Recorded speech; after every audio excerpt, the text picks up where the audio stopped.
இப்போ முதல்ல சொல்லும்போது ஒரு விஷயம் வந்து எனக்கு தென்பட்டுச்சு. அதில என்னன்னா, ஆம், குரு ஒரு விஷயத்த வந்து இலக்கா எடுத்து சொல்லும்போது, ஒரு புராணம் சொல்லி ஆகணும். அந்த புராணம் வந்து கட்டுக்கதையா இருக்கலாம். இல்லாட்டி நிஜ கதையா இருக்கலாம். இப்போ உங்களோட பார்வையிலேருந்து இந்த இ வந்திருக்க கந்த புராணமும் சரி, விஷ்ணு புராணம், சிவபுராணம் சரி, சிவபுராணம் விஷ்ணு எந்த புராணம் ஒரு சரி, இதெல்லாம் வந்து கருடாலாம் சரி. நிஜமாவே இந்த பூலோகத்தில நடந்த ஒரு ஒரு காலகட்டத்தில நடந்த ஒரு உண்மையா? அல்லது இது வந்து குருமார்களே ஏற்பாடு செஞ்ச ஒரு கற்பனை கதையா? இது ஒரு விஷயமா தான் வாதமா ஓடிக்கிட்டு இருக்கு. இது உங்ககிட்ட ஆமா. கேட்குறேன். இது என்ன கேட்டிங்களா, இப்ப நம்ம என்ன பண்றோம்டா, இதெல்லாம் எத்தனோ ஆயிரக்கணக்கான வருஷத்துல சொல்றாங்க. எத்தனோ யுகத்துல நடந்தது யுகத்தில நடந்தது. என்பதை இது ஒரு எழுதப்பட்ட ஒரு விஷயம். ஆனா இது உண்மையா இல்லைன்னு யாருக்கும் தெரிஞ்சுக்க முடியாது. ஏன்னு கேட்டீங்களா, அந்த காலத்துல நீங்க இல்ல. ம். அந்த காலம் நீங்க இல்ல. இல்லாத ஒன்று யாரோ ஒருத்தர் எழுதி அது எத வந்து எழுதி வச்சிருக்கலாம். ஒன்றை. அப்ப ஆனா இந்த கதைகள் உண்மையா இல்லைன்னு ஆராய்ந்து பார்க்கிறோட, இந்த கதைக்குள் இருக்கிற தத்துவத்தை, சூட்சுமத்தை, ஞானத்தை அது உறுதி. அது மகா குருமார்கள் அதுக்காகவே எழுதப்பட்டதுதான் புராணங்கள். அதான் அதுக்கு பேரு புராணங்கள். சிவபுராணம், ஆ, கந்த ச கந்த புராணம், இப்படி மகாபாரதம். இதெல்லாம் யாருக்கும் தெரியும். இன்னைய வரைக்கும் சொல்லிட்டு இருக்காங்க தவிர, அங்க பாதம் இருக்கு, இங்க பாதம் இருக்கு. ஆனா முழு கதையோட இது யாருமே பார்க்கல. ஏன்னா இப்ப பேசுறவங்க அத்தனை பேரும் அந்த காலத்துல இல்லாதவங்க. யாருக்கும் தெரிய போதில்ல அது. ஆனா அதுல இருக்கிற ஒவ்வொரு தத்துவமும், ஒவ்வொரு விஷயமும் ஞானிகள் மிக மிக துல்லிதமாக தனக்குள்ள இருக்கிற அனுபவத்தை அங்க போட்டிருக்காங்க.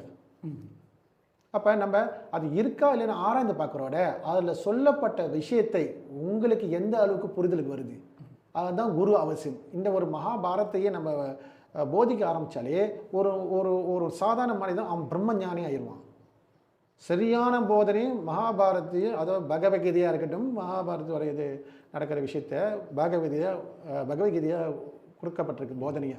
அர்ஜுனுக்கு கிருஷ்ணா பாடம் நடத்துற மாதிரி. இது அனைத்துமே உனக்குள்ள இருக்கிற தத்துவங்கள். உனக்குள்ள அன்றாட கிருஷ்ண பரமாத்மா போதிச்சு தான் இருக்காது.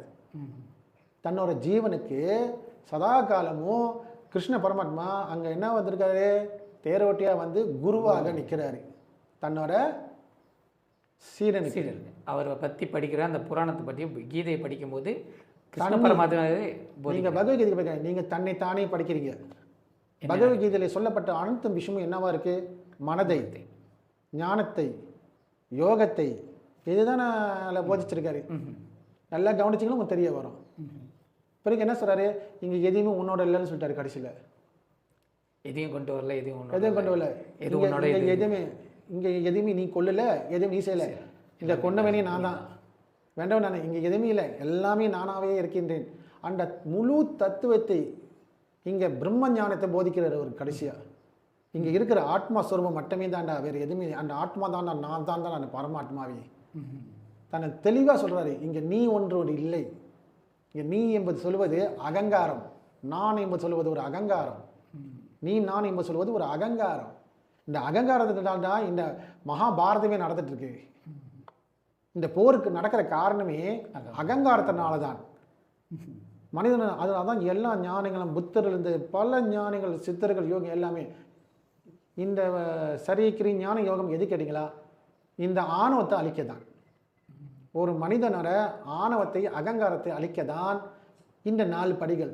இந்த 4 படிகள் தான் 4 பேர் வந்தாங்க. ஞான சம்பந்தர், திருநாவுக்கரசர், மாணிக்க வாசகர், சுந்தரமூர்த்தி நாயகர்.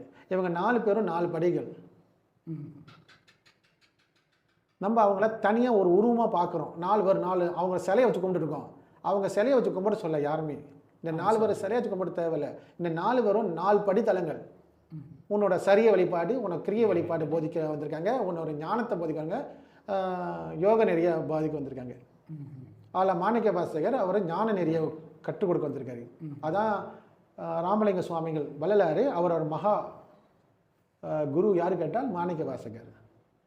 அந்த நூலை படித்து தான் அவர் வள்ளலாறு அந்த ஜோதி வடிவம் எடுத்தது. அப்ப இது 4 படியும் நமக்குள்ள இருக்கு.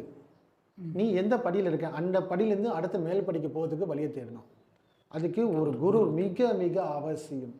தொட்டு காட்டாத வித்தை சுட்டு போட்டாலும் கிடையாது. குரு இல்லாத வித்தை வெறும் சொத்தன்னு சொல்லுவாங்க.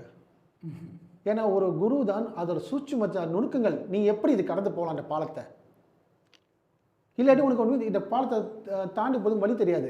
ஆனால் ஒரு குரு கற்றுக்கூடாது.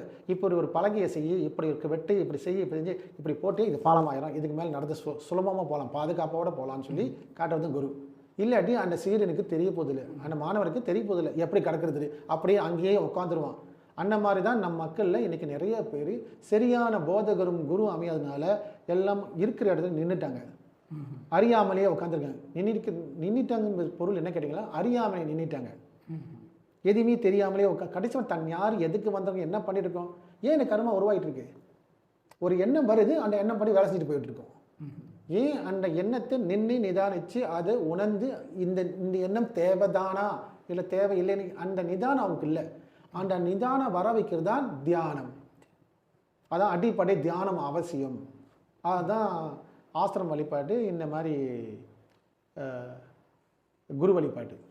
முதல்ல ஒரு மனிதனுக்கு அடிப்படை தேவை நிதானம். இந்த நிதானமாக இருந்தால் மட்டும்தான், அதுக்கு தான் ஆலயத்தில் போனால் நீங்கள் என்ன வேணும் செஞ்சுட்டு போங்க, ஆனால் கடைசி என்ன சொல்கிறாங்க, ஒரு அரை மணி நேரம் உட்காந்துட்டு போப்பா. ஏன்னா நிதானமாக இருக்கிறப்ப மட்டும் தான் தெரியும் நீ என்ன தவறு பண்ண, எங்கே தவறு நடந்திருக்கு, அதை சரிப்படுத்துறதுக்கு வழியும் உனக்கு பிறக்கும். நமக்கு நிதானம் இல்லை. நம்ம என்ன நினைக்கிறோம், ஒரு பிரச்சனை வந்துச்சு, கோயிலுக்கு போகிறோம், வழிபாடில் செய்கிறோம், சுற்றி வரோம், அர்ச்சனை பண்ணால் குருக்கள் சொன்னால் போதும், ஐயா சொல்லிட்டாரு இந்த பூஜை நீ பரிகாரம் செஞ்சால் போதும்னு நினைக்கிறேன். இந்த கர்மா முடிஞ்சிடும். கழுவே கழியாது.